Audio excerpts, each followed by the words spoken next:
Muchas gracias, señor presidente. Con su permiso, diferentes estudios y especialistas en el tema han informado que nuestro país se ubica en una zona altamente susceptible y expuesta a sufrir diferentes impactos ocasionados por el cambio climático. Aunada a la ubicación geográfica, se encuentran otros factores que incrementan la vulnerabilidad de nuestro país, como la desigualdad social, la falta de infraestructura, entre otros. De acuerdo con la Estrategia Nacional de Cambio Climático, la situación geográfica de México, las condiciones climáticas, orográficas, hidrológicas, entre otros factores, contribuyen a que nuestro país esté expuesto a eventos hidrometeorológicos que pueden llegar a situaciones de desastre y cuyos efectos se verán exacerbados por el cambio climático. Los impactos adversos derivan de los huracanes, lluvias torrenciales, heladas, sequías, inundaciones, ondas de calor o de frío y oscilaciones extremas en la humedad y el subsuelo y atmósfera. Estos impactos frenan totalmente o incluso hacen retroceder el desarrollo económico en las regiones afectadas. El 96.98% del suelo del país es susceptible a afectaciones, por lo menos alguno de los procesos de degradación de suelos, y las zonas áridas son altamente vulnerables a la desertificación. Durante los últimos años se registró un incremento en la precipitación media anual en la zona noreste, un aumento en la frecuencia y severidad de las sequías en el centro y norte del país, un aumento de depresiones tropicales en la región caribeña y del Golfo de México, así como una intensificación de la fuerza de los huracanes. La temporada de huracanes del año 2004 fue la tercera más activa desde 1950 y la temporada 2005 la más activa jamás registrada. El cambio climático tendrá impactos adversos sobre las poblaciones y actividades económicas. Se maneja mucha incertidumbre sobre la frecuencia, la intensidad y la distribución de los efectos. Prácticamente no existe un solo sector de la economía o región de México que quede liberada de los impactos del cambio climático. Los riesgos son incrementales para la seguridad de los asentamientos humanos, la industria turística costera, la salud pública, la producción de alimentos, la disponibilidad y calidad de agua, la integridad de los ecosistemas, la infraestructura petrolera y las generaciones y suministro de energía. Son prácticamente relevantes las afectaciones al ciclo hidrológico, ya que los cambios sobre los recursos hídricos afectarán a todos los sectores sociales y productivos. Los impactos serán entonces de carácter social, económico y ambiental y podrán adquirir dimensiones significativas al grado de frenar el desarrollo del país. Algunos impactos previsibles del cambio climático en México, según la Estrategia Nacional del Cambio Climático, son condiciones climáticas y recursos hídricos, modificación de los regímenes de precipitación, mayores frecuencias e intensidad de eventos hidrometeorológicos extremos, incremento de escurrimientos superficiales y deslizamientos en algunas regiones, ecosistemas, biodiversidad y sus servicios ambientales, modificación de las regiones ecológicas, migración de ecosistemas, transformación de hábitat a fases que excederán sus capacidades naturales de adaptación, extinción probable de bosques de conífera y de praderas de alta montaña y cambios importantes en al menos el 50% de los demás tipos de ecosistemas.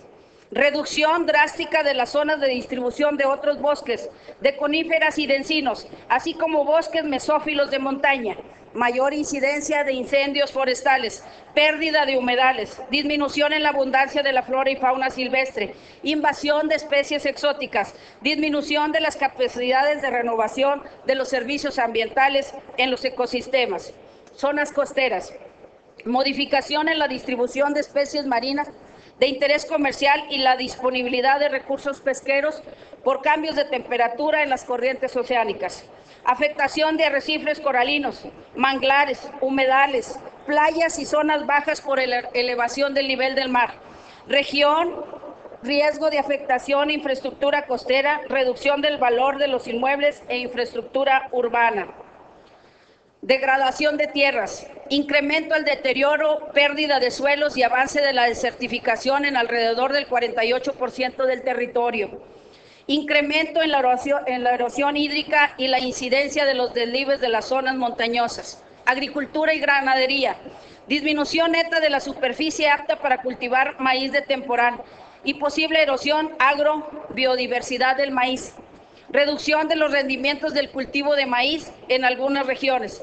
Reducción de la superficie apta para la ganadería extensiva en el centro y norte del país debido a mayor aridez, sequías más agudas y degradación de tierras. Riesgo incremental de siniestros causados por eventos hidrometeorológicos extremos en zonas productivas. Expansión de plagas, deterioro de los niveles de bienestar de la población rural. Asentamientos humanos, riesgo incremental de daños a infraestructuras urbanas, a las personas y a sus bienes, magnificación de las islas de calor en las ciudades, riesgos incrementales de inundaciones y de sobrecarga en redes de alcantarillado, riesgo incremental en deslaves, deslizamientos de tierra en zonas dependientes. Eso es, entre otros. Otro ejemplo claro de posibles impactos del cambio climático es el que nos presenta un estudio de la Universidad Estadounidense de Princeton, dirigido por Michelle Upper, en el que señala que el cambio climático podrá provocar que los mexicanos emigren a Estados Unidos debido a que el aumento de las temperaturas afectará la producción agrícola. El calentamiento puede desencadenar el desplazamiento entre de 14 y 6.7 millones de mexicanos adultos. Por lo anterior descrito, fue necesario que México creara su ley de cambio climático, por lo que en el año 2009 se inició el proceso desde el legislativo para lograr establecer mediante esta ley la regulación y el fortalecimiento de acciones para mitigación y adaptación.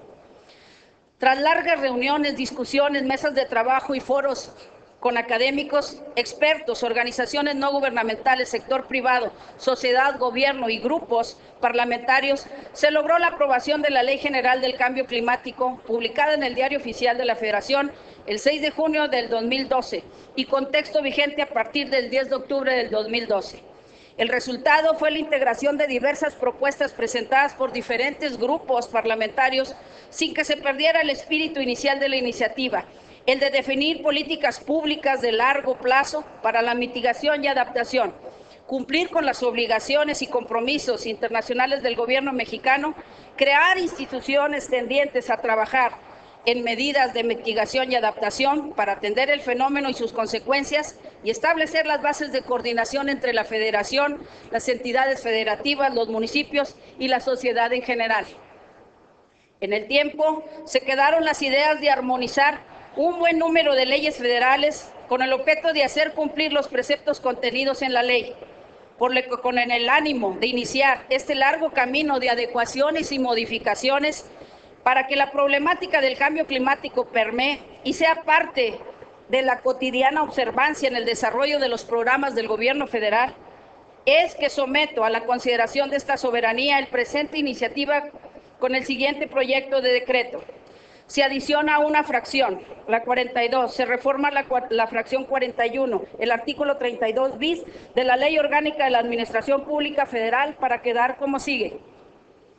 Artículo 32 bis. A la Secretaría de Medio Ambiente y Recursos Naturales corresponde el despacho de los siguientes asuntos. Fracción 41. Elaborar y aplicar en coordinación con las Secretarías de Gobernación, de Agricultura, Ganadería, Pesca y Alimentación, Comunicaciones y Transportes, Desarrollo Social, Educación Pública, Energía, Hacienda y Crédito Público y Salud, las políticas públicas encaminadas al cumplimiento de las acciones de mitigación y adaptación que señala la Ley General del Cambio Climático. Fracción 42. Las demás que le atribuyan expresamente las leyes y reglamentos. Transitorios. Único. El presente decreto entrará en vigor al día siguiente de su publicación en el Diario Oficial de la Federación. Es cuanto, señor presidente.